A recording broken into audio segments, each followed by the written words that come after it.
morning, friends. Bonjour mes amis. Bienvenue au podcast Bonjour mes amis, où nous vous apportons les dernières nouvelles et mises à jour à vous, l'épouses de partout dans le monde. Bonjour et bienvenue à tous. Aujourd'hui, c'est le samedi 22 avril et je suis Steven Toutani. Et bonjour depuis Végère Jeffersonville, je suis William McMasters. Bonjour mon ami, je suis ravi d'être ici avec toi. Je suis heureux d'être ici.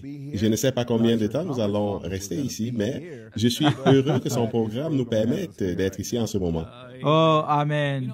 Tu sais, frère Steven, après un week-end de Pâques si spécial, je me sentais presque anxieux et je me demandais pourquoi nous n'étions pas encore partis ou combien de temps allons-nous encore rester ici. Mais tu sais, après la lettre des aigles se rassemble la semaine dernière, waouh, cela a totalement changé ma perspective. Et tu sais, en pensant aux enfants d'Israël, demandant sans cesse à Moïse, quand allons-nous quitter cet endroit ? Ou quand allons-nous sortir d'ici? Ça m'a vraiment aidé à prendre du recul, à m'arrêter et de vraiment me rendre compte de tout ce qui se passe, de ce que le Seigneur fait pour nous. Tu sais, ne pas s'inquiéter de ce qui se passe autour de nous, dans le monde et, tu sais, juste s'arrêter, profiter, s'imprégner de toutes les bénédictions et de la révélation et de tout ce que le Seigneur fait pour nous. Tout va bien, son timing est parfait. Et j'aime cette perspective, mon ami. Ne pas se concentrer sur ce monde, sur le péché et le désespoir qui nous entoure. Et je pense que c'est ce qui me tracasse parfois, c'est que cette mort, cette destruction, cette démence et ce jugement sont tout autour de nous. Amen. Tu regardes par la fenêtre, tu suis les nouvelles, c'est tout autour de nous, partout, c'est horrible. Mais oh là là, tu tournes tes yeux vers ce que le Seigneur fait pour nous ici, dans notre gaucher, si tu veux. Amen. Tu vois que ceux-ci sont véritablement les jours les plus glorieux de notre vie. Amen. C'est une révélation après l'autre, une bénédiction après l'autre, alors qu'il nous rassemble autour de la parole et nous prépare à partir. Depuis cette lettre, je me réjouis et je célèbre chaque jour tout ce qu'il fait pour son épouse. Amen. C'est tout à fait vrai, mon ami. Et cela me rappelle le cantique que nous chantions au camp. Ne laisse pas le diable te voler ta joie. Oui. Et je garde la joie du salut, la joie que nous avons dans ce message est vraiment tout pour Oui, monsieur. nous. Frère Steven, c'est aussi très excitant de parcourir le livre des âges de l'Église et d'écouter tous les messages de cette série. Je suis impatient de voir ce que le Seigneur nous réserve. J'aime le livre des âges de l'Église. Je me demandais pourquoi c'était le livre le plus demandé, même du côté du ministère des prisons. Eh bien, quand j'ai commencé à creuser, j'ai découvert pourquoi. Il contient pratiquement tout ce en quoi nous croyons. Et comme le prophète l'a dit dans l'introduction du livre, j'attends avec impatience que l'illumination de l'Esprit de Dieu soit notre portion spéciale tout au long de la série. Amen. Il n'est pas étonnant que Satan déteste ce livre. Ça l'expose tout au long, du début à la fin. C'est vrai. Et il n'y a aucun doute que ce sera une période merveilleuse et spéciale pour l'épouse. Et tu sais, c'est aussi très agréable d'avoir la possibilité d'écouter le livre audio sur la radio The Voice tout au long de la semaine, ce qui le rend vraiment pratique à écouter. Oui, monsieur, c'est vrai. J'ai hâte que le diable soit démasqué. Et j'ai hâte d'avoir plus de révélations. Amen, moi aussi, mon ami.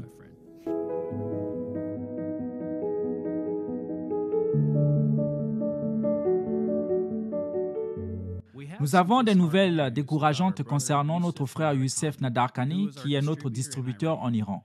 Comme beaucoup d'entre vous le savent, frère Youssef a fait des allers-retours en prison pendant plus d'une décennie. Nous venons de recevoir un email du frère Berouz, responsable du bureau d'Istanbul, qui dit « Malheureusement, les autorités judiciaires ont ordonné que frère Youssef soit fouetté et cet ordre a été exécuté. 30 coups de fouet ont été donnés. Et ils ont également émis un ordre d'exil selon lequel frère Youssef devrait être transféré dans une ville du sud où les conditions de vie sont difficiles. La ville du sud où il est transféré est Nikshar, où il sera en exil pendant 2 ans. Heureusement, sa famille sera autorisée à lui rendre visite. Il est vraiment difficile d'imaginer que les croyants sont encore fouettés et doivent souffrir de cette manière pour leur témoignage et leur foi dans le message. La flagellation comme ils l'ont fait pour les apôtres et l'exil comme ils l'ont fait pour notre frère Jean. Tout cela ressemble à quelque chose d'il y a 2000 ans. Frère Youssef, tout comme le Seigneur l'a fait pour l'apôtre Pierre, l'épouse priera certainement pour que le Seigneur ouvre les portes de la prison et vous délivre, notre ami. Que Dieu vous fortifie et vous bénisse. Amen.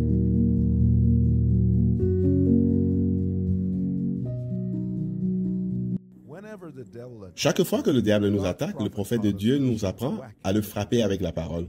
Voici le témoignage d'une sœur qui a été attaquée et qui a fait ce qu'elle avait appris à faire.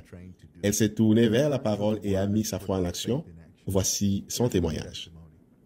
Elle dit, « Pendant longtemps, j'ai souffert de ce que l'on pourrait appeler des ulcères d'estomac. Mais cette fois, c'est passé à un autre niveau. Mon estomac est soudain devenu si gros comme si j'étais enceinte. J'ai perdu l'appétit et cette nuit-là, quand je me suis réveillé, j'ai senti la nausée. Même après avoir vomi, mon estomac restait aussi gros, ce qui me mettait tellement mal à l'aise que je n'arrivais pas à dormir. Je suis resté dans cet état pendant 2 jours et le deuxième jour, alors que j'étais au travail, j'ai lu le message La foi en action, 55-10-03.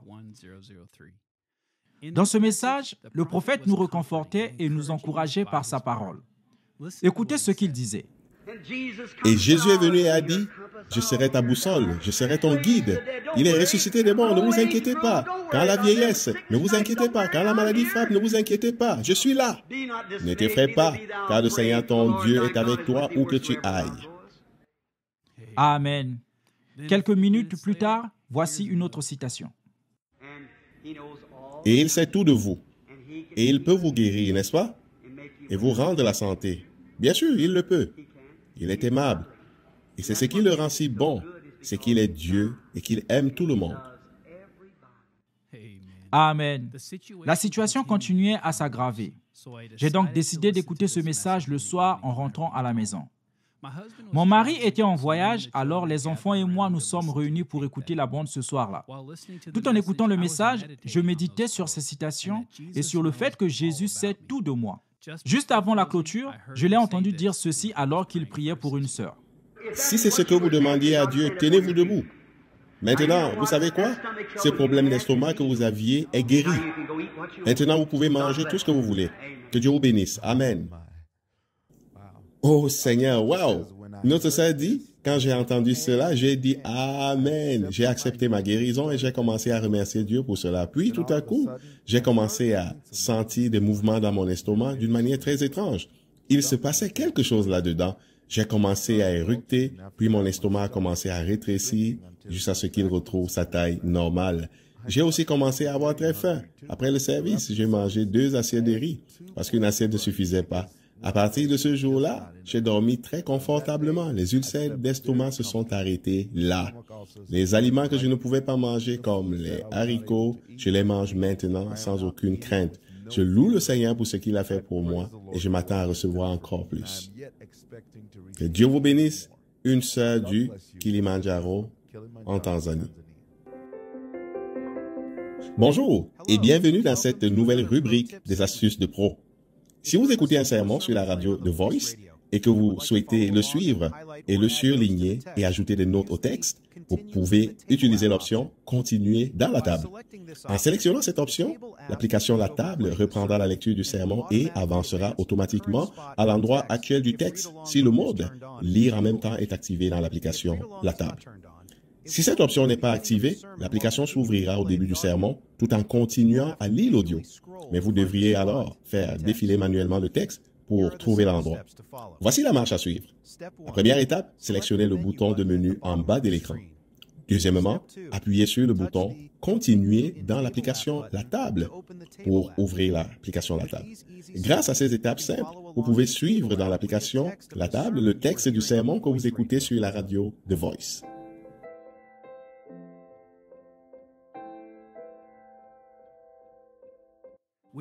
Nous avons reçu un rapport étonnant sur l'avancement du travail de traduction ici à VGR.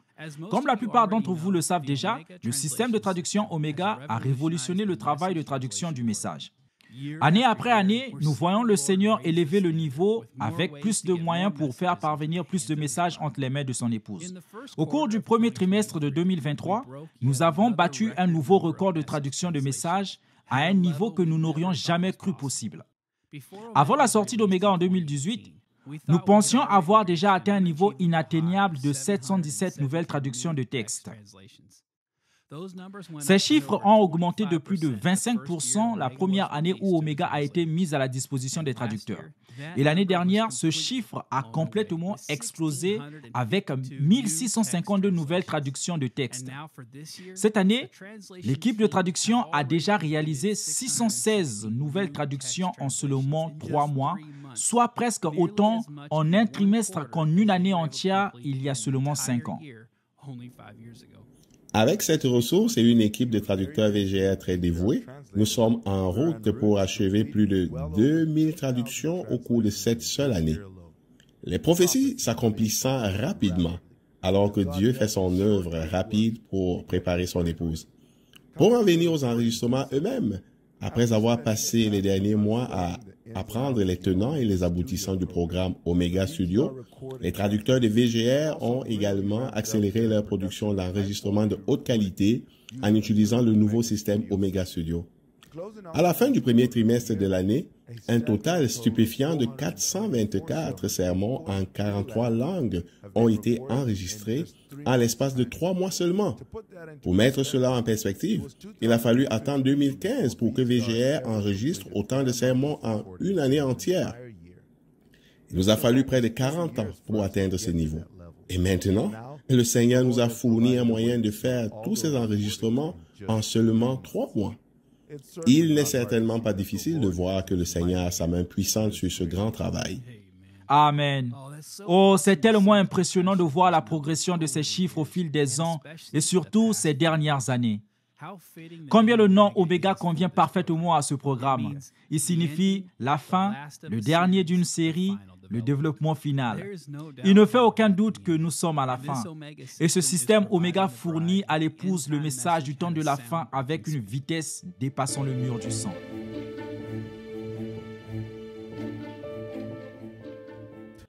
Ce témoignage vient d'une sœur du Gabon qui a connu une réponse miraculeuse à sa prière pendant le week-end de Pâques, lorsque l'approvisionnement en eau de sa famille a été rétabli après des mois d'absence d'eau courante dans leur maison. Son témoignage dit: Shalom, mes chers frères et sœurs, je suis la sœur Henri Noël de Libreville, Gabon, et j'aimerais partager un témoignage avec vous. Depuis le mois de décembre, ma famille et moi n'avions plus d'eau courante dans notre maison, ce qui nous obligeait à aller chercher de l'eau avec des bidons au compteur qui se trouvent à une courte distance, même à des heures tardives la nuit. Cette situation est devenue insupportable pendant le week-end de Pâques, alors que je priais avec ma famille le dimanche à 14 heures au Gabon. Nous avons prié pour que l'eau revienne dans la maison. Pendant l'écoute de la bande, la restauration de l'âme de l'épouse, Frère Branham a dit que restaurer, c'est ramener une chose à son état d'origine. Alors en priant, j'ai demandé au Seigneur de restaurer l'eau dans la maison et de ramener l'eau comme elle était avant. Après le service de prière, comme à l'habitude, nous avons pris les récipients pour aller chercher de l'eau. Seulement quelques gouttes sont descendues et puis plus rien. Nous avons donc pris nos récipients et nous sommes rentrés à la maison les mains vides.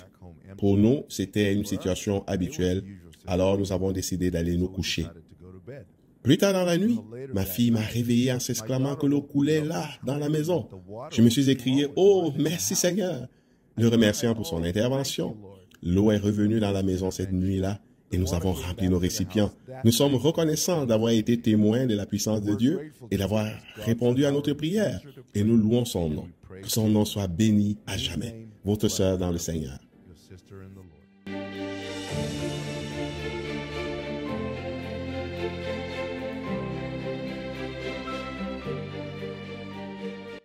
Nous aimerions tous rencontrer les employés des différents bureaux dans le monde, leur serrer la main et les remercier personnellement pour le service qu'ils rendent au Seigneur et à son épouse. Nous avons l'occasion aujourd'hui d'entendre le frère Kanté, notre représentant VGR pour le Cameroun, qui nous raconte une journée typique au bureau de VGR de Douala au Cameroun. Je suis le frère Robert Kamté. Je suis Robert Kamté, le représentant de la Voix de Dieu pour le Cameroun. Notre bureau est situé à Douala. La population de Douala est d'un peu plus de 4 60 000 habitants. Le Cameroun lui-même a une population d'environ 28,5 millions d'habitants. L'équipe du Bureau de la Voix de Dieu à Douala est composée de 3 frères. Moi-même, le frère Kamte, le frère Adolphe Kameni, qui est secrétaire et responsable de l'enregistrement et de la distribution des tablettes Agapao. Enfin, il y a le frère Arthur Georges, qui est le réceptionniste. Il accueille et assiste des personnes qui se présentent au bureau. Il n'est pas rare qu'il fournisse un livre ou un tract, un sermon, une cassette, un CD ou une carte mémoire. Il les oriente également vers les sites web de la Voix de Dieu. Nous ouvrons le bureau à 8 h du matin, heure locale, et nous fermons à 17 h 30, sauf le jeudi pour le nettoyage imposé par l'État, où nous commençons vers 11 h en heure locale. Dès l'ouverture du bureau, nous commençons par un mot de prière et un petit café. Ensuite, chacun se rend à son poste de travail. Il y a toujours une bande du prophète William Branham qui passe toute la journée. Nous faisons une pause de 12 h à 13 h. Nous recevons une dizaine de visiteurs par jour qui viennent à la bibliothèque. Et la raison de leur visite varie. Parfois, ce sont des frères qui viennent pour un besoin. Parfois, ce sont des visiteurs qui viennent pour la première fois. Il y a aussi ceux qui viennent régulièrement.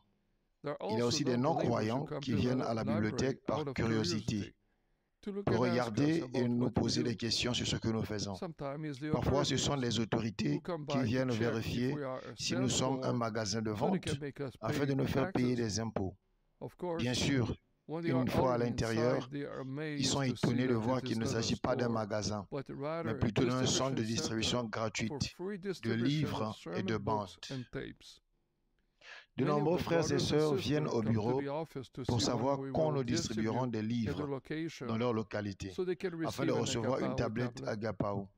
En même temps, quand il n'y a pas de visiteurs, nous préparons des paquets pour ceux qui sont à l'intérieur du pays et pour d'autres églises qui sont enregistrées et qui demandent du matériel. Nous travaillons également sur le programme de Young Foundation et nous contrôlons les bibliothèques que nous supervisons en nous assurant que tout se passe bien. Voilà un petit aperçu d'une journée de travail à la Voix de Dieu à Douala. Que Dieu vous bénisse. Shalom.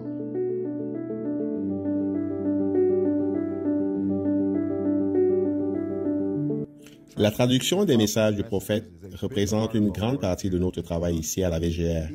Chaque traduction achevée signifie qu'un groupe de croyants quelque part dans le monde connaît un jubilé, car ils peuvent désormais entendre un message qu'ils n'ont jamais eu l'occasion d'entendre dans leur langue auparavant. Nous recevons souvent des demandes des frères et sœurs qui souhaiteraient que nous affichions sur la page web de nouveaux enregistrements dans leur langue, afin qu'ils puissent connaître immédiatement la dernière version. Ils sont enthousiastes, bien sûr, pour écouter tout de suite les nouveaux enregistrements et entendre ces paroles de la vie éternelle. Si vous ne le saviez pas déjà, le site web des VGR est l'un des premiers endroits où nous rendons toutes les traductions disponibles, avant même qu'elles n'aillent sur la carte SD ou sur les tablettes Agapao. Il y a une liste à jour des traductions les plus récentes dans toutes les langues sur lesquelles nous travaillons sur la page web des sermons. Voici comment procéder. Allez sur branham.org et dans la barre de menu en haut de la page, sous l'onglet Multimédia, sélectionnez l'onglet Prédication audio. Une fois que vous êtes sur la page des prédications, sélectionnez la langue de votre choix. Cliquez sur l'entête Date de publication située dans le cadre bleu au-dessus de la liste des sermons disponibles.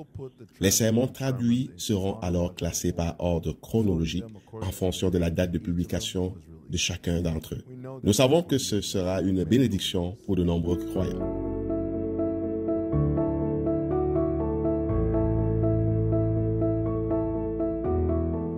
Et enfin, il est toujours encourageant d'entendre parler d'enfants de Dieu de toutes les parties du monde qui font l'effort de s'engager dans des activités centrées sur la parole et le prophète messager de Dieu. Voici un rapport d'un petit groupe qui s'est réuni pour célébrer l'anniversaire du frère Branham. L'église Kapala est située à Dar es Salaam en Tanzanie. Chaque année en avril, ils célèbrent l'anniversaire de Frère Branham en faisant participer leurs enfants à des activités uniques. Cette année, l'Église a organisé une commémoration dans un parc de loisirs où les enfants de l'école du dimanche ont participé à diverses activités de création avec leurs moniteurs. Les activités comprenaient le projet de création qui consiste à construire une petite cabane en rondin pour les enfants. Ils se sont vraiment amusés à apprendre et à créer des choses en rapport avec l'anniversaire de Frère Branham. Ils ont même récité un poème spécial que le petit groupe lui a dédié. Tout en participant aux activités de création, les enfants ont discuté des événements entourant la naissance de Frère Branham, y compris le rouge-gorge qui est venu, l'apparition de la colonne de feu dans la chambre où Frère Branham est né, et ont raconté la vie des parents de Frère Branham, Charles et Ella. Pendant plus de 2 heures, les Léonceaux se sont amusés à créer une cabane en rondin en utilisant de la colle, des morceaux de bois et du carton. Eh bien, voilà qui conclut l'épisode d'aujourd'hui. Mais avant de partir, nous vous demandons d'amener notre frère Léo Bayona devant le trône dans vos prières. Après 9 ans de service pour le Seigneur, notre frère a quitté son poste ici à VGR en raison de ses problèmes de santé. Veuillez garder notre frère dans vos prières lorsque vous vous adressez à notre Père. Amen, nous le ferons. Eh bien, n'oubliez pas d'être à l'affût des mises à jour au cours de la semaine sur branham.org, WhatsApp et notre application Lifeline. Et n'oubliez pas les quiz et les pages de journal chaque semaine pour la série sur les âges de l'Église. Merci à tous de vous être joints à nous aujourd'hui. Si le Seigneur le veut, nous sommes impatients de vous revoir la semaine prochaine. D'ici là, que Dieu vous bénisse et shalom. Shalom.